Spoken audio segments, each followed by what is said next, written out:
이어서 전기기기의 사장이죠. 유도전동기로 가봅니다. 유도전동기는 인덕션 모터 이렇게 얘기하죠. 인덕션.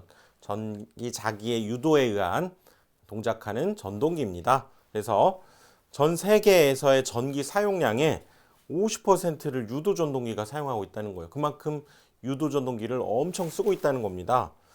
그 다음에 전동기라고 하는 자체 역시 90%가 유도전동기예요. 그 정도로 유도전동기가 많습니다. 집에서 사용하고 있는 뭐 선풍기, 냉장고, 세탁기, 뭐 에어컨, 청소기 안 들어가는 게 없을 정도로 유도전동기가 엄청나게 들어갑니다. 실제적으로 동력을 사용하는 것의 대부분이 다 유도전동기다 이렇게 보시면 돼요. 그러니까 상당히 중요하겠죠. 자, 유도전동기의 원리로 가봅니다. 동기전동기하고는 좀 차이가 있는데요. 얘는 전자유도에 의해서 힘을 받는 그런 전동기입니다. 아시죠? 플레밍의 오른손 법칙, 왼손 법칙. 그래서 우발, 좌전 생각했잖아요. 여기에 적용됩니다. 자, 보시면 자, 이런 도체를 하나 두고요. 여기에서 자석을 한번 이렇게 움직여 봅니다. 자석을 이렇게 움직여 보면 얘를 이렇게 움직여 보면 이게 일종의 코일이라고 할 수 있기 때문에 그렇죠? 작지만 한 번 가면 코일이다 이렇게 볼 수 있기 때문에 여기에서 이 자석이 이동한다라고 하는 것은 자석이 변한다는 얘기죠. 변하면 뭡니까? 결국 이 코일은 자석이 생기면 막아내고 또 사라지면 스스로 만들어내는 효과가 있죠. 그게 바로 이제 전자유도인데 스스로 이렇게 만들어냅니다. 얘가 쭉 사라지게 되면. 그래서 마치 자석이 만들어낸다는 얘기는 이게 자석과 같은 역할을 하게 되고 우리가 자석 이렇게 만들어내면 이렇게 프레밍의 오른손을 이용해서 엄지손가락이 자석의 방향 그러면 4개가 전류의 방향이니까 전류가 이렇게 흐르는 현상이 만들어진다는 거죠. 자, 뭐 디테일하게 여러분들 막 정확하게 이거 알 필요 없습니다. 그냥 유도전동기의 회전 원리가 어떤 건가를 러프하게 대략적으로 그런 거구나 하고 넘어가는 겁니다. 시험에 안 나와요. 자, 그래서 여기에서 이 전류에 의해서 힘을 받게 되는 현상이 있죠. 같이 따라가게 됩니다. 전자 유도에 의해서 움직이는 전동기, 그래서 유도 전동기 이렇게 얘기하고 이때 이제 플레밍의 왼손 법칙에 의해서 힘을 받게 된다 그 얘기죠. 자, 프랑스의 아라고라고 하는 사람이 이런 원판을 가지고 실험을 했어요. 이 원판에다가 이렇게 말굽 자석을 놓고 얘를 움직여 보는 건데 뭐 당연히 움직일 것 같죠. 근데 이거는 이제 예를 들어서 뭐 동판이라든가 이렇게 자석을 대면 안 붙는 그런 동판인데 자, 이 말굽 자석을 이렇게 회전을 원판을 여기 중심으로 해서 이렇게 회전을 시켜 보니까 얘가 따라 움직인다는 거예요. 자석에도 안 붙는 이 동판이 따라 움직이게 됩니다. 이렇게 회전을 시키니까 얘도 같이 따라서 이렇게 움직이게 된다는 거죠. 이게 바로 유도전동기의 원리가 된다는 거예요. 즉 이쪽 자석 있는 쪽을 위에서 우리가 바라보게 되면 그렇죠? 여기 빨간색이 있고요. 그다음에 원판이 이렇게 있게 되는데 얘를 이제 움직여 보게 되면 속에 있는 이 원판이 같이 움직이게 된다는 거예요. 근데 이 자석의 속도보다는 조금 늦으면서 얘가 회전합니다. 자석이 이렇게 움직이면 그거보다는 조금 늦게 회전하는데 아무튼 그 원리가 뭐냐면 얘를 회전하게 되면 프레밍의 오른손 법칙에 의해서 여기 맴돌이 전류가 생겨서 전류가 발생하고요. 또 이 전류에 의해서 플레밍의 다시 왼손 법칙에 의해서 이쪽 방향으로 힘을 받게 된다는 거예요. 자, 방향 여러분들 디테일하게 알 필요 없다고 그랬죠? 그냥 그런가 보다 하고 넘어가세요. 자, 그렇게 해서 얘를 움직이게 되면 이 원판이 움직이게 되는데 이 속도보다는 조금 늦게 얘가 움직입니다. 요거 자석이 움직이는 속도보다는 조금 늦게 움직이는 이런 현상이 이제 뒤에 나오는 슬립이라고 하는데 좀 미끄러지듯이 얘하고 동일하게 움직이는 것이 아니라 얘는 좀 계속 움직인다고 하면 그거보다는 좀 미끄러지듯이 천천히 움직이게 되는 그런 현상이 있다는 거예요. 그러면 우리가 유도전동기를 쓸 때 이 자석을 맨날 돌리냐? 그거 아니죠. 자석 대신에 우리는 동기발전기, 동기전동기에서 살펴봤던 회전자개라는 게 있었잖아요. 그걸 이용하면 자석을 돌리는 것과 같은 효과가 만들어지기 때문에 고정자에다가 3상의 교류 전류를 흘려주게 되면 회전작이 만들어지는 거 이거는 동기 전동기하고 동일합니다. 동일해요. 이렇게 3상에 우리가 코일을 감아준 뒤에 3상에 전원을 공급하고 그래주면 여기에서 이 회전자계가 만들어지게 된다는 거죠. 근데 우리 동기발전기는 이 회전자계에다가 여기에다가 일종의 전자석이죠. 이걸 두어서 기동 토크를 샥 두게 되면 회전하는 게 이제 동기 전동기였고, 이것은 동기 전동기는 이제 여기 기동 토크가 없다고 그랬죠. 그래서 우리가 기동을 시켜줘야 됩니다. 뭐 자기기동법이라든가 이극적은 유도 전동기로 돌려서 했던 게 그건 동기 전동기였고요. 자, 그렇게 해서 이렇게 돌렸었죠. 동기 전동기. 그래서 회전 자계 원리는 우리 동기 전동기에서 이번 강의에서는 다루지는 않았죠. 뭐 시험에 나오는 것도 아니고 하기 때문에 제가 강의했던 다른 그 디테일한 강의, 자세한 강의 보시면 이 각 시점별로 이렇게 나누어서 이렇게 설명을 해두었습니다. 즉 3상의 전원이 이렇게 공급되게 되면 뭐 1번 시점, 2번 시점, 이런 3번, 4번 시점, 이런 시점에 따라서 이 회전자계가 이렇게 보시면 뭐 녹색을 기준으로 볼까요? 이렇게 돌아갑니다. 즉 여기 이 전기자에는 가만히 두면서 스스로 자계가 돌아가는 현상이 만들어지게 된다는 거죠. 이렇게 회전하게 됩니다. 이렇게 회전하는 현상이 3상 전원만 공급해 주어도 이렇게 회전하게 된다. 그 얘기죠. 이제 여기에다가 유도전동기는 우리 동기전동기 이런 계좌죠. 전자석을 두어서 기동 토크를 주어서 얘가 움직이는 게 동기전동기였다면 유도전동기는 동일한 회전자계에다가 이런 회전하는 원판을 두어서 돌려주게 되면 얘는 3상을 공급한 이 회전자계에서는 이 유도전동기는 기동 토크가 있습니다. 스스로 도는 거죠. 얘는 없고 동기전동기는 없고 이렇게 유도전동기가 만들어지게 된다. 회전하는 원리가 된다. 이렇게 되죠. 또한 회전 방향을 반대로 바꾸는 것도 매우 쉽습니다. 이 회전자계를 반대로 바꿔주면 되는데 이렇게 세 개의 선 중에서 어떤 두 개, 아무거나 두 개입니다. 뭐 정해져 있는 게 아니고요. A, B를 바꾸든 B, C를 바꾸든 C, A를 바꾸든 이렇게 두 개 선을 바꿔주게 되면 회전 방향이 반대가 된다는 거예요. 자, 우리는 B하고 C를 한번 바꿔볼까요? 자, 이 상태에서 한번 돌려보면 이렇게 돌아가다가 이제 B하고 C를 한번 이렇게 결선을 바꿉니다. 이제 B를 저쪽으로 가고 이렇게 바꿔보는 거죠. 이렇게. 그렇죠? 바꿨습니다. 얘를 이쪽으로 연결하고 B를 저쪽으로 연결해서 이렇게 두 개의 선을 바꿔주게 돼서 한번 전원을 주게 되면 이제 반대로 회전하게 되는 거죠. 이렇게 유도전동기가 회전 방향을 반대로 바꾸는 것도 굉장히 쉽네요. 이게 유도전동기 이제 원리가 되는데요. 이제 본격적으로 유도전동기의 그럼 이론으로 들어가는데 여기서 가장 중요한 것은 자, 이 부분 자석을 지금 우리가 돌린다고 했을 때 이 속에 있는 원판이 역시 돈다고 그랬죠. 전자유도에 의해서 플레밍의 오른손, 왼손 이런 법칙에 의해서 얘가 돌아가게 되는데 얘보다는 속도가 늦게 돌아갑니다. 즉 뭔가 미끄러지듯이 돌아간다 그래서 그것을 우리가 슬립이라고 해요. 슬리퍼 여러분 알잖아요. 미끄러지듯이 신는 신발 슬리퍼 하듯이 그 슬립을 따서 S라고 하는 개념이 여기에서는 굉장히 중요합니다. 유도전동기에서 이 슬립은 자 여기 동기속도로 얘는 회전하게 됐죠. 우리가 3상에 전원을 주게 되면 이 자계가 회전하게 되는데 이거는 그 동기속도 동일합니다. 얼마였죠? P분의 120F 요거였죠. P분의 120F. 요 속도로 얘는 계속 돌지만 이 속에 있는 회전자, 실제로 이제 도는 회전자의 속도를 n이라고 하면 걔는 이 동기 속도보다는 좀 천천히 돈다는 거예요.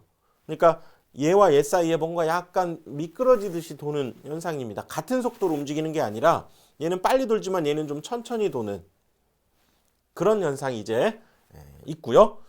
그래서 이제 슬립이라고 하는 것을 우리가 정확히 정의를 해야 되는데 자 이렇게 정의합니다. 슬립은 동기속도 분의 동기속도 마이너스 회전자 속도 그렇죠? 동기속도 여기 ns고 회전자 속도. 그래서 기호로 쓰면 ns분의 ns-n 이렇게 되겠죠. 아, 여기는 동기 속도고요. 여기는 그렇다면 두 속도의 차이니까 일종의 상대 속도라고 할 수 있습니다. 상대 속도. 자, 시속 100km로 100km/h로 달리는 자동차가 있고 나는 자전거를 타고 뭐 30km/h로 달린다고 했을 때 상대 속도는 어떻게 구합니까? 이 속도에서 이 속도를 빼는 거죠. 그러니까 이 자전거를 탄 사람 입장에서 바라보는 이 자동차의 속도는 70으로 보이는 거죠. 시속 70km로 가는 거죠. 아니면 나도 페달을 빨리 밟아가지고 시속 100km로 내가 달린다. 그러면 내가 이 자동차를 바라보는 건 그냥 바로 옆에 있잖아요. 계속. 상대 속도는 0이 되는 거죠. 이것처럼 상대 속도는 두 속도의 차를 의미합니다. 그래서 얘가 돌아가는 동기 속도가 더 빠르죠.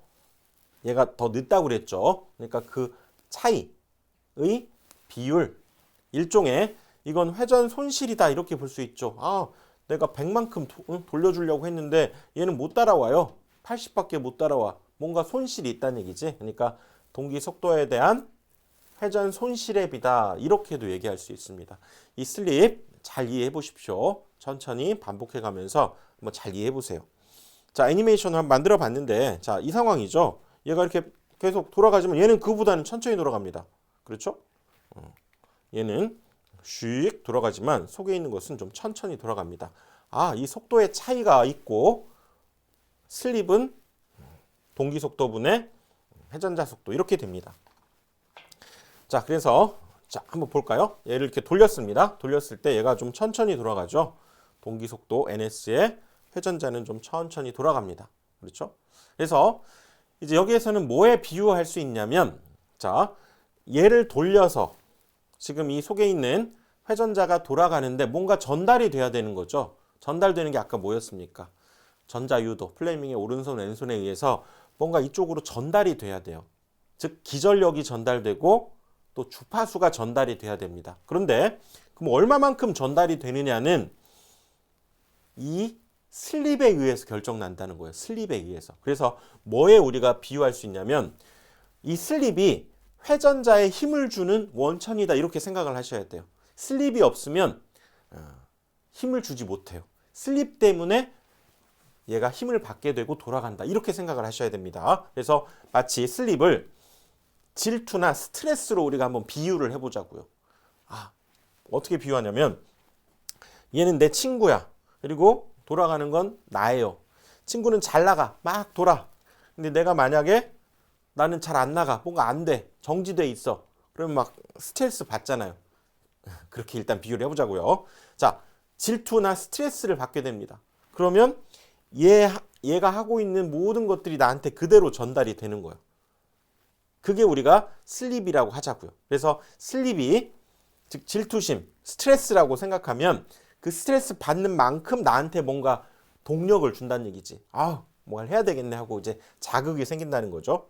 그래서 슬립이 1이다라고 하는 것은 100%입니다. 스트레스가 100%에 달한 거예요. 뭐냐면 얘는 어차피 회전합니다. 근데 나는 정지돼 있을 때. 그렇죠? 보면 회전자 속도 나는 0이야. 여기가 0이면 ns분의 ns니까 1이 되는 거죠. 스트레스가 극대화 100%에 달한 겁니다. 그러면 여기에 있는 즉 이걸 이제 1차 측, 이걸 2차 측이라고 하면 1차 측의 기전력이나 주파수가 나한테 다 전달이 돼요. 기전력도 주파수도 모두 전달이 됩니다. 자, 그렇게 일단 생각해 보세요. 그 다음에 슬립이 0이라는 것은 스트레스가 제로야. 얘도 잘 나가, 잘 돌아가는데 나도 잘 돌아가, 나도 잘 나가. 얘도 막 1년에 연봉 1억씩, 2억씩 버는데 나도 1억씩, 2억씩 벌어. 뭐 스트레스 받을 일 없잖아요. 비교도 안 돼. 얘가 뭐 하는지 신경도 안 쓰여. 영향도 안 받아. 전달력이 안 돼요. 기전력이 전달이 안 돼. 주파수도 전달이 안 된다. 이렇게 생각하시고 만약에 0에서 1 사이라면 즉 얘가 막 잘 나가. 돈을 잘 벌어. 뭐 투자해가지고 아파트 값이 막 올랐어. 돈을 잘 벌어. 근데 나도 뭐 투자했는데 좀 벌었어. 뭐 스트레스 좀 받죠. 뭐 엄청 받는 건 아니지만 0에서 1 사이에 스트레스 받으면 그 스트레스 받는 만큼 슬립만큼 기전력이 전달되고 주파수도 그만큼이 얘한테 전달이 된단다. 이렇게 여러분 생각하시면 됩니다. 자, 이렇게 생각하시면 됩니다. 그래서 슬립이 1이다 그러면 뭐라고요? 스트레스라고 생각하죠. 스트레스가 1에 달했어. 그러면 1차 측의 E1의 기전력. 왜냐하면 1차 측에서 기전력에 의해서 회전자기가 만들어지니까 E1의 기전력이면 슬립만큼, 그러니까 사실 여기가 1이 곱해져 있는 거죠. 여기. 그래서 2차 측의 기전력은 1차 측의 기전력에 1을 곱한 값, 즉 그대로 전달이 됩니다. 주파수도 1차 측 주파수, 2차 측 주파수가 1만큼 1을 곱한 값이죠. 그대로 전달이 된다는 얘기죠. 즉 슬립이 1이라는 것은 얘가 동기속도로 회전할 때 얘는 멈춰 있다는 거예요. 정지해 있을 때. 스트레스 만땅 1. 그 다음은 스트레스 제로. 슬립 제로는 뭡니까? 동기속도로 회전할 때 나도 같이 회전하는 거예요. 똑같이. 나도 잘 나가. 그러니까 여기 있는 기전력과 주파수가 전달이 안 돼. 이건 제로야. 이 얘기는 뭐냐면 얘가 같은 속도로 만약에 돌고 있다면 얘는 얘로부터 어떤 에너지를 공급받지 못하고 동력에, 즉 회전하는 어떤 힘을 받지 못한다는 얘기죠. 질투가 생겼을 때 내가 힘을 받게 됩니다. 질투는 나의 힘, 스트레스 때문에 나는 전달받게 되는 거죠. 그렇죠? 그래서 0에서 1 사이 그러면 일반적으로는 이렇게 0에서 1 사이다 그러면 얘가 돌 때 얘는 좀 천천히 돌게 됩니다. 이것이 일반적인 유도전동기의 회전할 때의 상태가 되고요. 역시 E1에 S를 곱한 만큼 E2가 되고 F1에 S를 곱한 만큼 F2가 됩니다. 주파수가 되는 거죠. 자, 어렵지 않죠? 그러니까 여기에서는 슬립의 정의 NS분의 NS-N. 이건 상대 속도. 그걸 슬립이라고 하는데 슬립을 그냥 일종의 스트레스, 질투심이다. 이렇게 우리가 비유해서 생각하면 편하다고 그랬죠. 1차 측에서 오는 주파수와 기전력이 2차 측, 이 회전자에는 스트레스 받는 만큼만 전달이 된다. 이 얘기죠. 그렇죠? 자, 그겁니다. 그래서 자, 이제 정리를 해보면 정지 상태일 때는, 즉 얘는 동기속도로 도는데 얘가 정지 상태예요. 나는 정지돼 있어. 얘는 잘 나가는데. 그러면 스트레스 만땅 얼마? 1이라는 거죠. 1. 그리고 얘 동기속도로 회전할 때 나도 조금은 회전합니다. 그때는 0에서 2를 갖겠죠. 아니 동기속도로 회전이네요. 동기속도 회전시. 이건 뭐냐면 얘가 돌 때 나도 같은 속도로 돈다는 얘기죠. 같은 속도로. 그러면 그거는 스트레스 받을 일 없죠. 0입니다. 자, 역회전할 때 얘는 도는데 얘가 반대로 회전한다는 건 그러면 정지 상태보다 더 커지니까 이건 1보다 큰 상태가 되겠죠. 큰 상태. 그래서 이렇게 생각하시면 됩니다. 우리가 이 슬립이라고 하는 것이 자 0이고 1이고 이렇게 기준을 한번 잡아보면 1이 뭐라고요? 스트레스 만땅. 얘는 정지에 있는 거죠. 정지. 0은 뭐예요? 0은 스트레스 안 받아? 그러면 얘는 동기속도로 같이 움직이는 거죠. 똑같은 속도로, 동기속도로 같이 움직여. 여기가 바로 0에서 1 사이가 일반적으로 유도전동기가 회전하고 있는 상황이었죠. 그렇죠? 회전하다 정지하다가 그러면 이쪽 부분 1보다 클 때가 얘가 역회전이 되는 거죠. 역회전. 그렇죠? 역회전은 1보다 큰 쪽. 이게 일반적인 상황이고. 그럼 0보다 작은 쪽은 오히려 동기속도보다 더 빨리 돈다. 뭘까요? 이건 발전기가 됩니다. 유도 발전기 상황일 때가 이제 0보다 작을 때, 0일 때가 동기속도로 같이 움직일 때, 0에서 1 사이가 일반적인 상황, 1일 때가 정지한 상황, 1보다 크면 역회전을 하고 있는 거죠. 이렇게 여러분들 기억을 해주시면 되겠습니다. 그래서 정리해보면 동기속도는 이거는 우리 전동기 발전기부터 계속했죠. P분의 120F 극수 120에다가 주파수인 F를 곱해준 거고, 그 다음에 회전속도, 여기 회전속도 N은 동기속도에다가 S를 일종의 손실비라고 생각하자고 그랬죠. 손실비. 그러니까 1-S를 곱한 값. 1에서 손실비를 뺀 만큼, 손실을 뺀 만큼 돌아가겠죠. 그러니까 NS에다가 1-S를 곱한 게 회전 속도가 되고, 뭐 ns는 어차피 p분의 120f니까 이렇게 써볼 수 있겠죠. 그리고 상대 속도는 아까 말씀드린 데 요거 동기 속도에서 회전자 속도를 뺀 것이 상대 속도가 되고요. 자, 요거 정도 이제 기억을 해둡니다.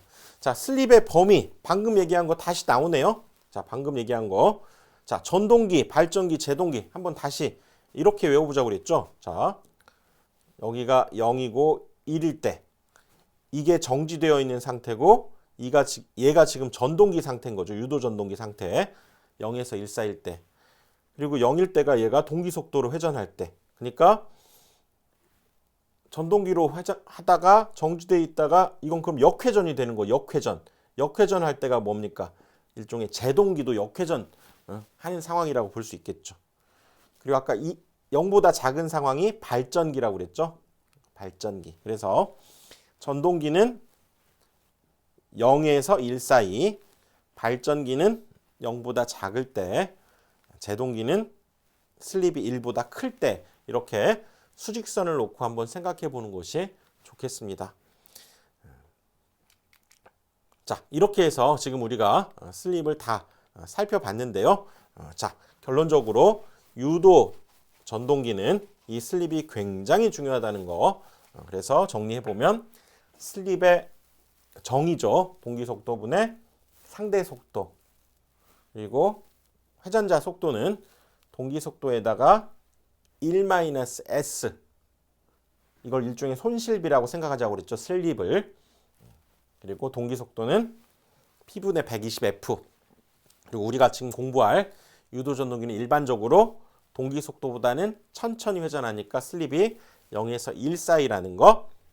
그리고 1차 측, 2차 측이라고 한다면 1차 측의 기전력이 2차 측으로는 그 슬립만큼, 질투심만큼, 스트레스만큼만 전달되고 주파수도 그 스트레스 받은 만큼만 전달된다. 이거를 이제 포인트로 생각을 해 두셔야 됩니다.